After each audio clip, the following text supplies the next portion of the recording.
Maite Franco ipuin kontalariak aurkezten du.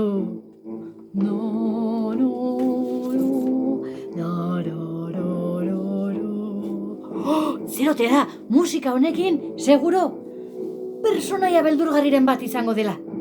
Baina lasai, nire asmoa ez da zuek beldurtzea, ongi pasatzea da, beti bezala.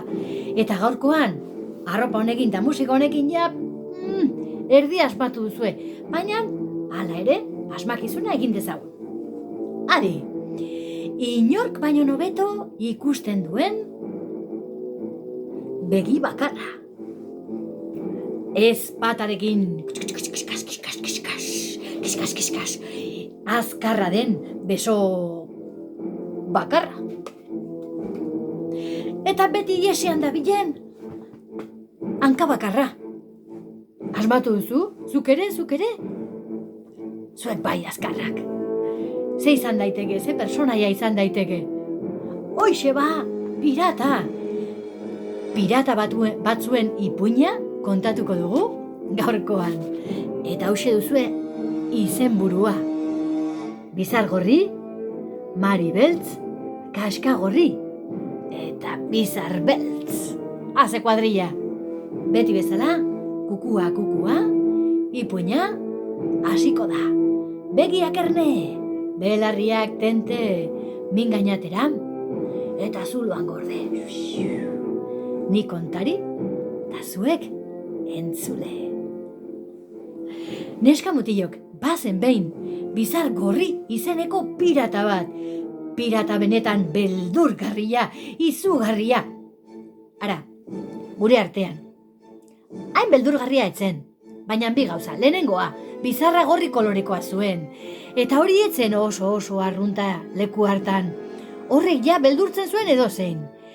Eta bigarren arrazoia, erregearen urrezko barko guztiak, urrez betetako barko guztiak erasotu egiten zituen. Alegia, lapurra zen. Orduan beldurran hori ematen zion erregeari. Eta bera hasi zen esaten, gaiztoa, Bizargorri gaiztoa, beldurgarria, berake batu beharko genuke, berarekin bukatu beharko genuke. Hori dena, erregeak esaten zuen. Baina badakizue zergatik ote zuen bizarra horren gorria. Nik uste, odolarena etzela, hori izango zela. Makarroiak tomatearekin barra jaten zuelako, zuetako askok bezala. Eta gure Bizargorri esan bezala, hantxe egoten zen. Bere larga bistarekin. Erregearen ontziak noiz etorriko, zai. Eta ikusi orduko, hantxe, hartu ezpata eta bordatzera! Eta beti, irabazi egiten zuen, eta urrea, beretzat, eta noski eskifaiarentzat, tripulazioarentzat, beste pirata eta marinelentzat.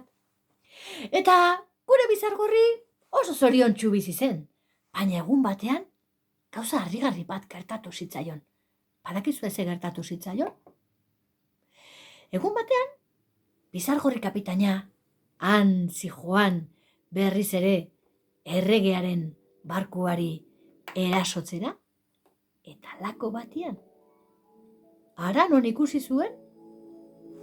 Beste ontzi bat ere heldu zela, beste ontzi bat bazetorrela.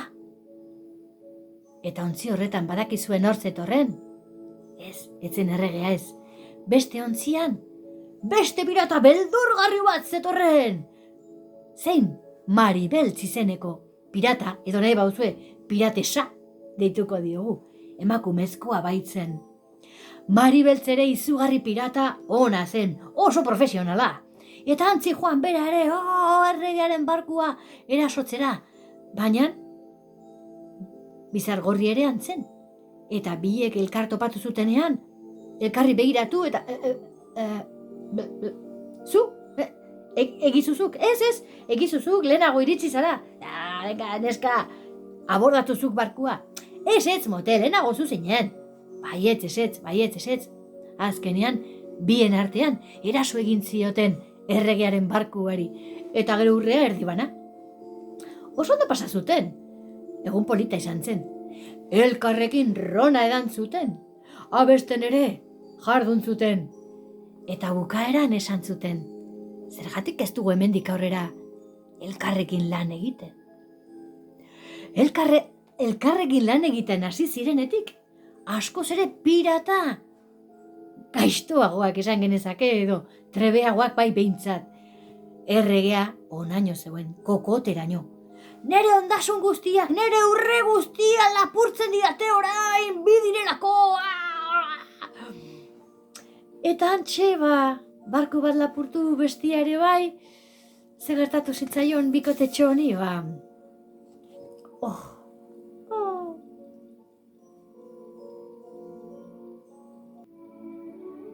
Horixe, seko maite mindu egin zirela. Hainbeste maite mindu. Han ibiltzen ziren gero lanean. Hori, guapeton, harrapatzen mazaitut, estualdi ederra mango izut. Hala ere, lan eiteko gai ziren, beste karrituta behiratzen zieten. Baina, ohitu ziren, lan eiteko modu horrekin ere. Eta, hainbeste maite zuten ez elkar, Maribeltz haurdun geratu zen. Eta 9. hilabetetik gertu zeudela, haurdunaldiaren 9. hilabetetik, erabaki zuten bilatu behar zutela irla lasai bat, aukeran irla desertu bat, umea mundura ekartzeko, eta nibili ziren. Begiratu eta begiratu, irlaren bat non topatuko, eta hortxe, Isla Barbuda edo Barbuda irla aurkitu zuten. Antxe, aparkatu ontzia, bilatu zuten leku lasai bat, kobazulo bat izan zen. Ta kobazulo hartan, Maribeltz justo iritsi zen, han erditu zen, 2 mutikoz, 2 ume, jaio ziren. Ura poza bikoitza. Batak hile gorria zuen, aitak bezala, eta besteak, bazuen hemen marka beltz bat, iaia ematen zuen bizar txiki bat bezala. Horregatik, bigarrenari deitu zioten bizar beltz. Eta han eman zuten, hilabete batzuk pasa zituzten, umeak pixkat koskortu arte. Eta ja oinez ikasi zutenean, 2 semeek oinez ikasi zutenean, berriz ere ontziratu, eta jarraitu zuten lan eta lan, berriz ere erregearen ontziak abordatzen. Baina erregea oso haserre zegoen, eta han bidali zuen, sekulako ontzia, soldaduz gainezka, garai hartako armarik onenekin. Eta eraso egin zion erregeak berak,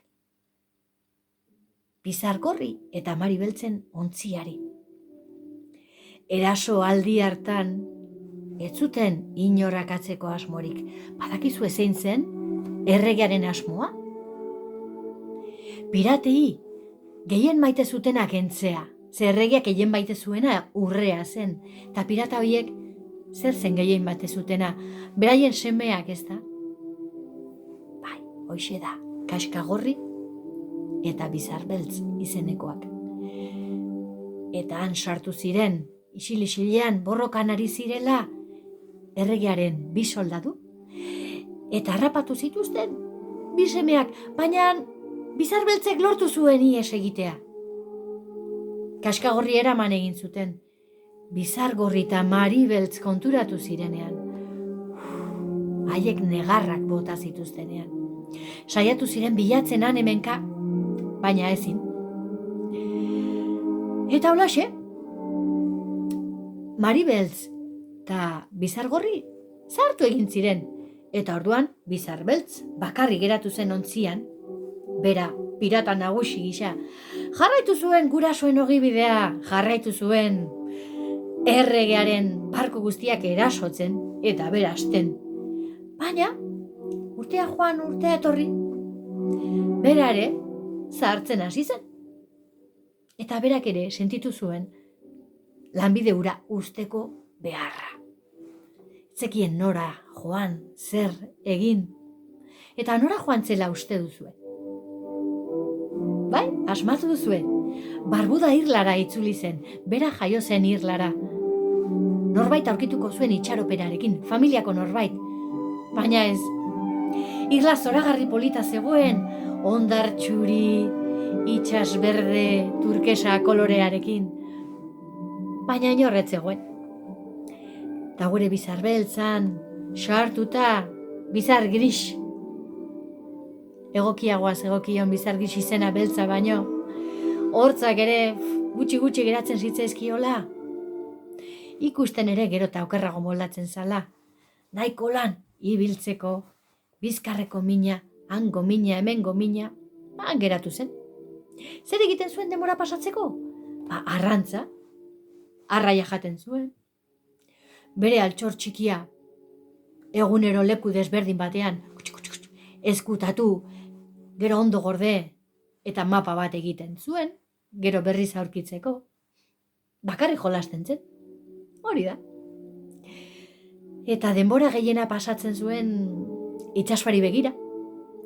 Gazte denborak gogoratzen, zenbat borrokatan irabazi zuen, guztietan ziur asko, zenbat urre lapurtu zion erregeari, gero urre asko, gero ronarekin, rona erosita gastatu zuen, baina tira, piratak horrelakoak dira. Eta holaxe, bizimodu nahiko tristea zeraman, esan genezake, ezin zuen gauza hondirik egin, lasai, baina pixka triste. Baten bat ondoan izatea, faltan botatzen zuen. Eta ara, gutxien espero zuenean, badakizu ez gertatu zitzaion?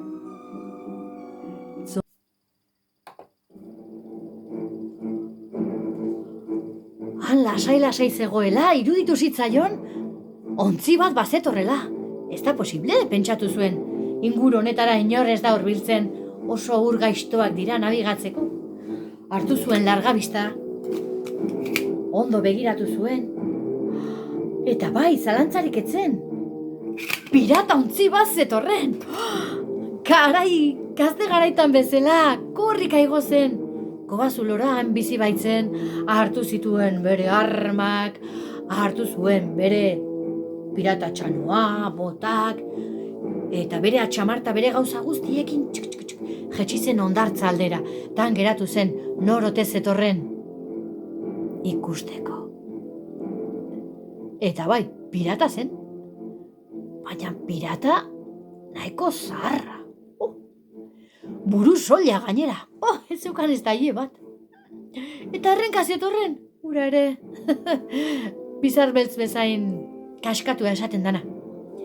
Pirata iritsi berriak, begiratu eskubi, begiratu ezker, hartu zuen altxor bat, barkuan zeukana, egin zuen zulo bat, hondartzan bertan, eta poliki eskutatu zuen. Eta gero berak ere arrantzatu, zerbait, afaldu, eta hondartzan bertan, lo hartu zuen.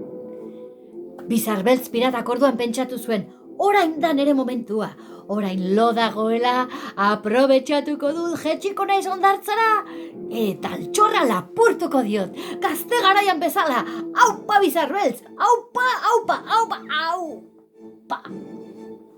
Korrika jetxi zen hondartzara, eta isilik, iritsi berria esnatu gabe, pirata iritsi berria esnatu gabe, zuloa egin, eta altxorra lapurtu zion! Ez zuen ireki ere egin, ez zuen behar. Azken batean, zer euki dezake, pirata bateak hor, txamponak, urrea, ala espero zuen aurkitzea. Baina gero gauean, horko bazuluan, geratu zen pentsatzen, agian, pirata iritsi berriak bilatuko zuela. Lapurra nor izan ote zen, alegia, altxorra nor lapurtu ote zion. Eta badazpadere, esna pasa zuen gauaren ondarra, gauaren beste denbora hori. Eta lako batean, hondartzara jetxi zen, isilik, egun sentiarekin, pirata iritsi berria zertan ari ote zen ikustera, zuhaitz baten atzean jarri, eta ara, badakizu ez ikusi zuen? Benetan harrigarria. Gutxien espero zuena, egia esan. Pirata iritsi berria, gure burusoila, gure kalbosito, Antzegoen, altxorra lurperatu zuen zuloari begira. Negar malkotan. Nere altxorra, baina nor lapurtu. Bizar beltzek ezpata prest zeukan. Etorri berriaren kontra borrokatzeko, baina ez zen gai izan. Bestean negarrez ikusi, han jetxi, armak lurrera bota, erantzikapelua, eta esan zion. Sentitzen dut, uste nuen nere irla inbaditu nahi zenuela, eta nere irla da, barbuda irla. Halako batean, bi piratak elkarri begira geratu ziren. Iritsi berriak esan zuen, barbuda? Irla hori nere gurasuek, izen hori nere gurasuek jarri zioten irlari. Nere gurasuek ere bai.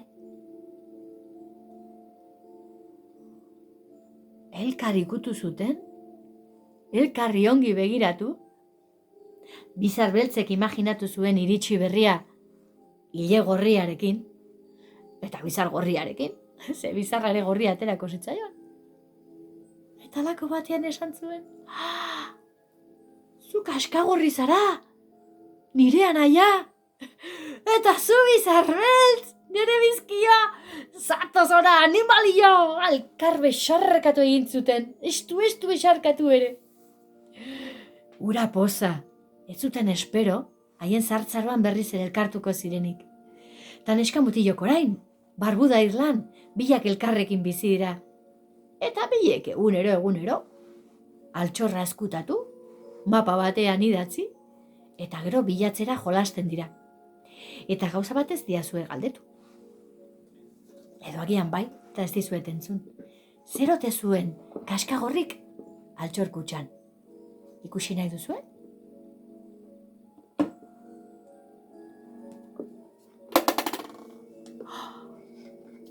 Munduko bola, munduari buelta eman ziolako. Bera ere pirata ibili zen, lortu zuen erregaren atzaparretatik ihes egitea eta jarraitu zuen pirata gisa. Baina baita bazituen ere, txikitako jostailuak, bizargorri bat, aitaren omenez, eta dado beltz bat, amaren omenez, piratek erabiltzen duten, dado mota bat, ez da? Hoxe da. Neska mutilok, ez dago ahurtzaroa, baino altxor hobeagorik. Zuen txikitako urte horiek dira, benetan, haunditan, gordeko duzuen altxorrik preziatuena. Ez inoiz ahaztu. Eta hau alabazan, alaz bazan, sardadila kalabazan, bizargorriren, barkuan, eta gustatu bazaizue, badakizue. Txalo egizue.